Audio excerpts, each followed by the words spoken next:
सबसे पहले हम आपको जैश ए मोहम्मद का वो कबूलनामा दिखाना चाहते हैं जिसमें पहली बार ये माना गया है कि ऑपरेशन सिंदूर में आतंकवादी मसूद अजहर के परिवार के कई लोग मारे गए थे और इनके टुकड़े टुकड़े हो गए थे। 7 मई को जब भारत ने यह बताया था कि ऑपरेशन सिंदूर में जैश ए मोहम्मद के बहावलपुर कैंप को नुकसान पहुंचा है और मीडिया ने यह बताया था कि इसमें मसूद अजहर के परिवार के 10 लोग और जैश के 4 आतंकवादी मारे गए, तो पाकिस्तान ने उस वक्त इस सच को स्वीकार करने से ही इनकार कर दिया था।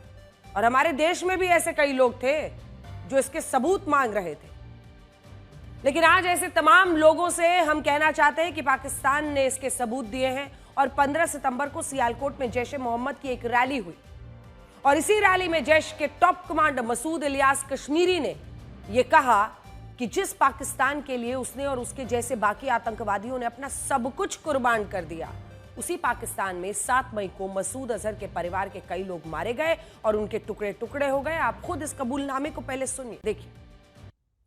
आज America, European union, G7 countries, संयुक्त राष्ट्र, IMF, FATF जैसी संस्थाओं से हम पूछना चाहते हैं कि आखिर आतंकवाद के नाम पर यह कैसा मजाक चल रहा है। इन तमाम देशों और संस्थानों ने जैश ए मोहम्मद और इसके सरगना मसूद अजहर पर कड़े प्रतिबंध लगाए हुए हैं और अमेरिका ने तो जैश ए मोहम्मद को एक अंतर्राष्ट्रीय आतंकी संगठन घोषित किया हुआ है, लेकिन इसके बावजूद जैश खुलेआम रैलियां कर रहा है। जैश के आतंकी खुलेआम बता रहे हैं मसूद अजहर के परिवार वाले कीमा बन गया उनका, तो फिर ये मसूद अजहर और परिवार वाले और ये आतंक का पूरा सिंडिकेट वहां पर चल रहा है। लेकिन इसके बावजूद जैश, देखिए आप कैसी रैलियां पाकिस्तान में निकाल रहा है, इस तरह के जुलूस निकालकर दुनिया का मजाक उड़ा रहा है। सबसे बड़ी बात यह है कि जो तस्वीरें यहां पर हम देख रहे हैं वो तस्वीरें अमेरिका और संयुक्त राष्ट्र को क्यों नहीं दिखाई दे रही। वैसे आज पाकिस्तान की तरफ से एक और कबूलनामा आया है और ये कबूलनामा पाकिस्तान के विदेश मंत्री इशाक डार का है। एक इंटरव्यू में शब्दशः ये कहा कि जब भारत पाकिस्तान के युद्ध में सीज फायर का प्रस्ताव आया तब अमेरिका के secretary of state Marco Rubio ने कहा था कि बहुत जल्द भारत और पाकिस्तान के बीच किसी निश्चित जगह पर बातचीत होगी। लेकिन जब ऐसा नहीं हुआ तो 25 जुलाई 2025 को इशाक डार ने मार्को रूबियो से ये पूछा कि भारत के साथ पाकिस्तान की उस बातचीत का क्या हुआ जो आपने कहा था, जिसका जिक्र मार्को रूबियो ने 10 मई को किया था। तो इस पर मार्को रूबियो ने कहा कि भारत इस मामले में किसी तीसरे पक्ष की मध्यस्थता के लिए तैयार नहीं है और भारत ने कहा है कि यह मुद्दा बायलैटरल है, यानी द्विपक्षीय है, और इस पर जब भी कभी बात होगी तो भारत और पाकिस्तान के बीच सीधी बातचीत होगी और इसमें किसी तीसरे पक्ष को शामिल करने के लिए भारत तैयार नहीं। जबकि पाकिस्तान ने कहा कि उसे अमेरिका की मध्यस्थता से कोई आपत्ति नहीं। सुनिए इशाक डार, खुद को पाकिस्तान को पीस लविंग बता रहे हैं। पाकिस्तान के पूर्व खिलाड़ियों को भी देखिए, शाहिद अफरीदी आपने सुना होगा, जो ये कह रहे हैं प्रधानमंत्री मोदी मजहब का कार्ड खेलते हैं, राहुल गांधी का माइंडसेट उनको ज्यादा अच्छा लगता है। सुनिए शाहिद अफरीदी ने अपने इस बयान में जो कुछ कहा है उस पर हमारे देश में राजनीति होना निश्चित है और बीजेपी ने तो इस पर राहुल गांधी को घेरना शुरू कर दिया है। लेकिन हमें लगता है कि इस बयान में जिस बात पर आपको सबसे ज्यादा सोचना चाहिए वो बात यह है कि शाहिद अफरीदी अब भारत को इजराइल बता रहे हैं। इसके पीछे मकसद यह हो सकता है कि जिस तरह पाकिस्तान और बाकी मुस्लिम देश इजराइल को मुस्लिम विरोधी बताते हैं, ठीक उसी तरह से अब भारत पर भी मुस्लिम विरोधी होने का आरोप लगाया जाए। हालांकि शाहिद अफरीदी को यहां थोड़ा होमवर्क करना चाहिए और पहले यह देखना चाहिए कि जितनी पूरे पाकिस्तान की आबादी है ना, उतना तो सिर्फ भारत में मुसलमान रहते हैं और बहुत आराम से रहते हैं, खुशी से रहते हैं। इस देश को अपना देश मानते हैं और इसी देश में रहना उनका फैसला है जिसका पूरा विश्व सम्मान करता है। यहां आपको शाहिद अफरीदी के इस बयान की टाइमिंग देखनी चाहिए। यह बयान ऐसे समय में आया है जब अरब के मुस्लिम देश इजराइल के खिलाफ एकजुट हो रहे हैं और इस सब के बीच पाकिस्तान भी भारत को इजराइल की तरह पेश करना चाहता है। आप इस मानसिकता को समझिए जो हम आपको बताना चाह रहे हैं। ये योजना ये है कि अब अरब के इस्लामिक देश अपने दुश्मनों से लड़ने के लिए एक संयुक्त सेना बना सकते हैं और ठीक उसी तर्ज पर जैसे नेटो देश है, ये सेना वैसी ही होगी जैसे अभी नेटो देशों की सेना एक दूसरे की सुरक्षा करती है। मैं आपको बड़ी स्क्रीन पर चलकर जरा दिखाना चाहती हूँ। ये प्रस्ताव इजिप्ट की तरफ से पेश हुआ है जिसमें ये कहा गया है कि अरब देशों के पास भी अपना खुद का नेटो जैसा ही एक सैन्य संगठन होना चाहिए। तो इसका अर्थ क्या है? वो चाहते हैं कि जैसे नेटो मुल्कों में क्या है, अगर एक भी नेटो देश पर हमला हुआ तो सारे नेटो देश जो सदस्य हैं वो सभी अपनी सैन्य ताकत झोंकते हैं, सामने आते हैं। नेटो जैसा सैन्य संगठन अगर ओआईसी बनाना चाहता है, जिस तरह नेटो के 32 देश में से किसी पर भी हमला हुआ तो नेटो के सभी 32 देशों का हमला माना जाता है। ठीक उसी तरह अरब के मुस्लिम देश भी अपना एक ऐसा सैन्य संगठन बनाना चाहते हैं जो युद्ध और संघर्ष की स्थिति में उन्हें एकजुट रखे। इसीलिए पाकिस्तान इसमें अपने लिए एक मौका देख रहा है। पाकिस्तान शायद ये सोच रहा है कि अगर एक बार अरब लीग की संयुक्त सेना बन गई और बाद में पाकिस्तान भी इसमें शामिल हो गया तो उसे भारत के खिलाफ युद्ध में सुरक्षा की एक गारंटी मिल जाएगी, जैसे नेटो देशों को अभी अमेरिका और बाकी देशों से सुरक्षा की एक गारंटी मिली हुई है। और पाकिस्तान ऐसा इसलिए भी सोच रहा होगा क्योंकि ऑर्गेनाइजेशन ऑफ इस्लामिक कोऑपरेशन के 57 मुस्लिम देशों में पाकिस्तान अकेला ऐसा देश है जिसके पास परमाणु हथियार है और इसकी संख्या 170 है। पाकिस्तान के पूर्व जो राष्ट्रपति हैं जियाउल हक ने एक बार कहा था कि जब पाकिस्तान अपने परमाणु हथियार बना लेगा तो ये इस्लामिक न्यूक्लियर हथियार होंगे, इस्लामिक न्यूक्लियर हथियार, और इसमें दुनिया के मुसलमानों को सुरक्षा दी जाएगी। तो इससे आप समझ गए हैं कि पाकिस्तान की सोच क्या है और किस दिशा में यह सैन्य ताकत अगर बनती है तो जा सकती है। भारत पर 50% टैरिफ लागू होने के बाद आज दिल्ली में पहली बार दोनों देशों के बीच व्यापार वार्ता फिर से शुरू हो गई है।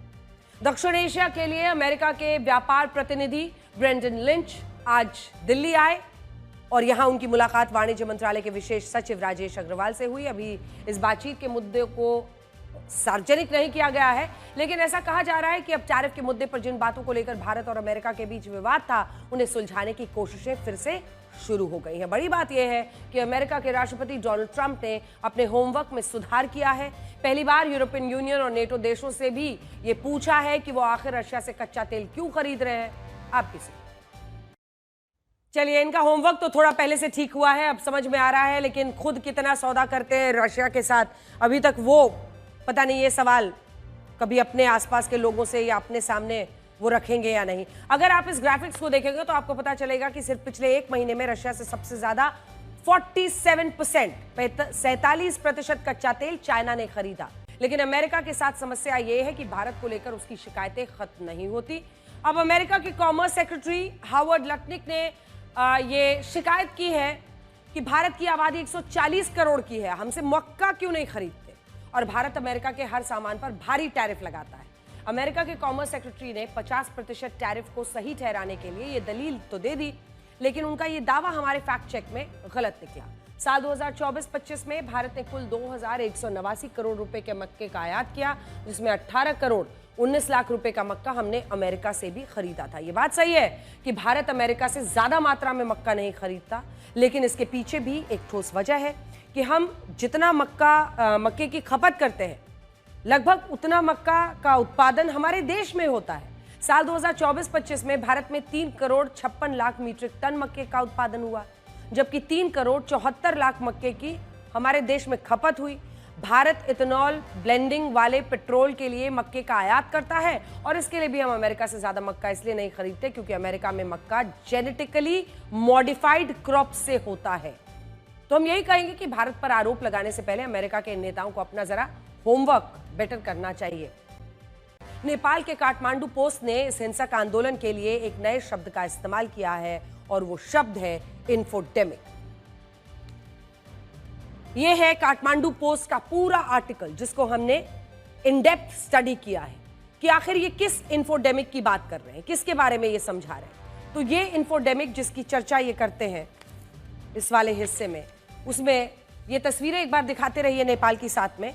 जिस तरह जब कोई नया वायरस या कोई नई बीमारी पूरी दुनिया को अपनी चपेट में लेती है तो उसको एक पैंडेमिक कहा जाता है। ठीक उसी तरह जब किसी संकट के समय गलत, भ्रामक, फर्जी, आधी अधूरी खबरें, उकसाने वाली, डराने वाली, धमकाने वाली, धर्म से जुड़ी हुई ऐसी गलत जानकारियां लोगों के बीच फैलाई जाती हैं तो इसको इन्फोडेमिक कहते हैं, जिसकी वजह से लोगों में और भी उत्तेजना बढ़ता चला गया।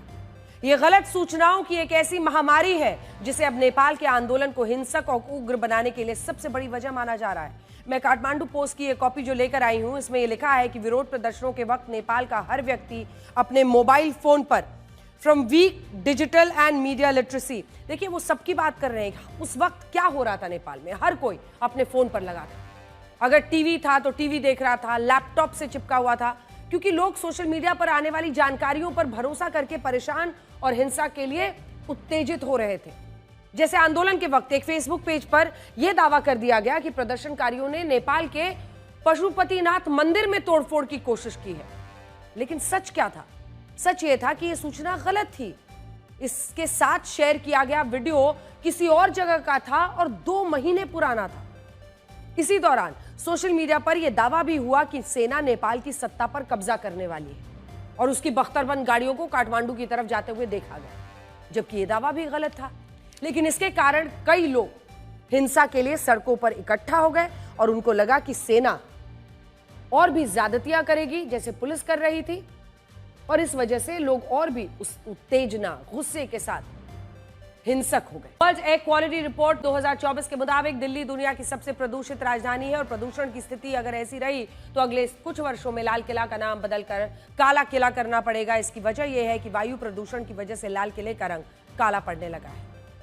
दिल्ली में वायु प्रदूषण के असर को लेकर एक नई स्टडी सामने आई है, जिसके मुताबिक लाल किले की दीवारें प्रदूषित कणों से होने वाले केमिकल रिएक्शन की वजह से रंग बदलकर काली होने लगी हैं। हम आपको लाल किले की 2 तस्वीरें दिखा रहे हैं। एक तस्वीर कुछ साल पुरानी है, दूसरी तस्वीर हाल फिलहाल की है। इसमें आपको लाल किले की दीवारों के रंग का अंतर साफ पता चल रहा होगा। एक तस्वीर में लाल किले की दीवारें प्राकृतिक तौर पर लाल दिख रही होंगी, जैसा रेड सैंडस्टोन दिखता है।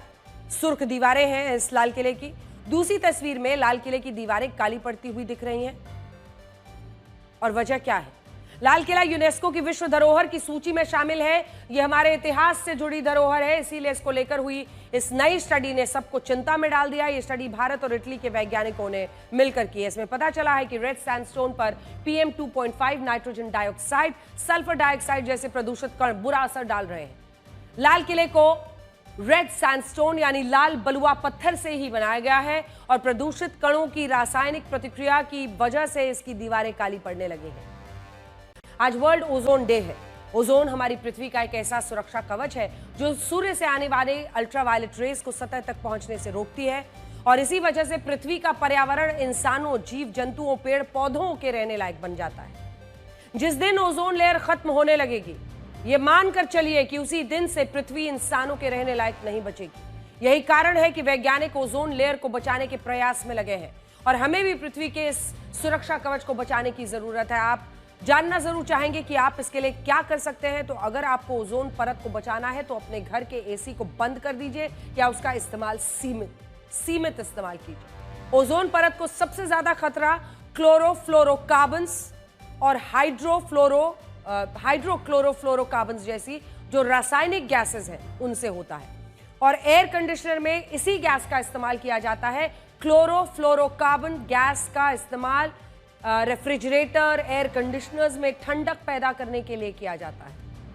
साल 1987 में मॉन्ट्रियल प्रोटोकॉल के तहत दुनिया भर के देशों ने ओजोन को नुकसान पहुंचाने वाले इन रसायनों का प्रयोग कम करने की बात की थी। तय किया गया कि 2030 तक इसका इस्तेमाल पूरी तरह से बंद हो जाएगा। अभी भी कई एयर कंडीशनर्स में इसका इस्तेमाल रेफ्रिजरेंट के तौर पर किया जाता है।